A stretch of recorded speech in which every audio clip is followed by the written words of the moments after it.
Jadi mudah-mudahan Allah jaga hati kita, baik ketika kita diuji, bahkan ketika kita diberi nikmat, supaya dalam dua keadaan ini kita tetap menjadi mukmin yang ajaban, yang ideal, yang baik, yang insya Allah Allah suka sama kita.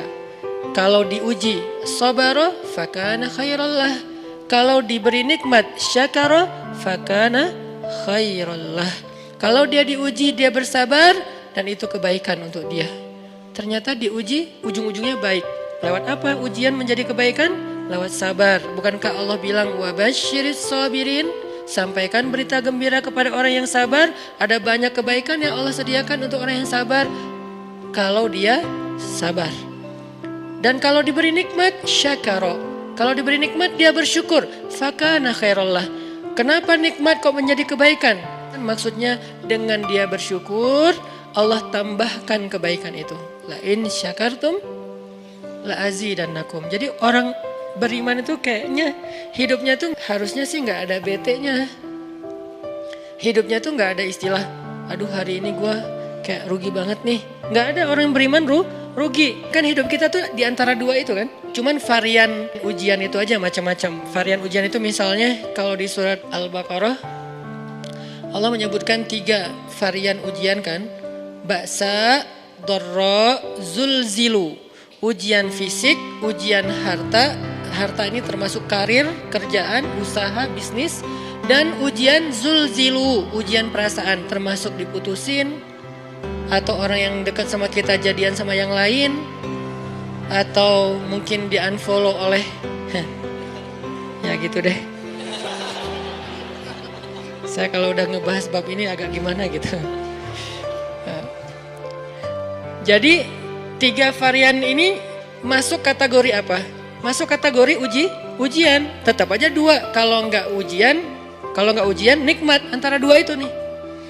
In asabathu sarra syakara wa in asabathu dharra sabara. Udah gitu aja.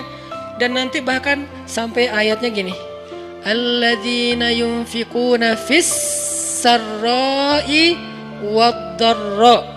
Orang yang tetap beramal soleh lewat hartanya dalam keadaan dia berkelebihan atau dalam keadaan dia kekurangan. Itu mukmin, keren banget gitu.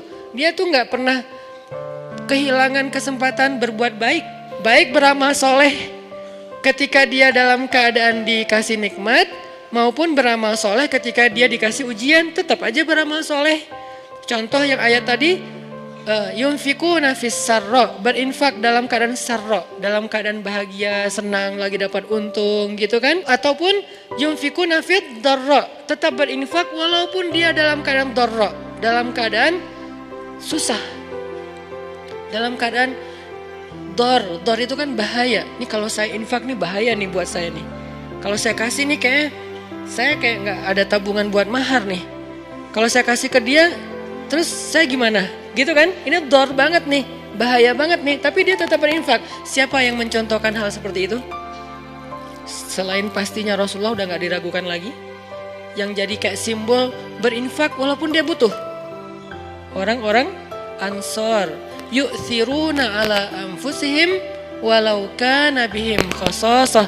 Mereka mendahulukan orang muhajirin atas dirinya sendiri. Walaupun sebetulnya dia juga butuh kepada kebaikan itu.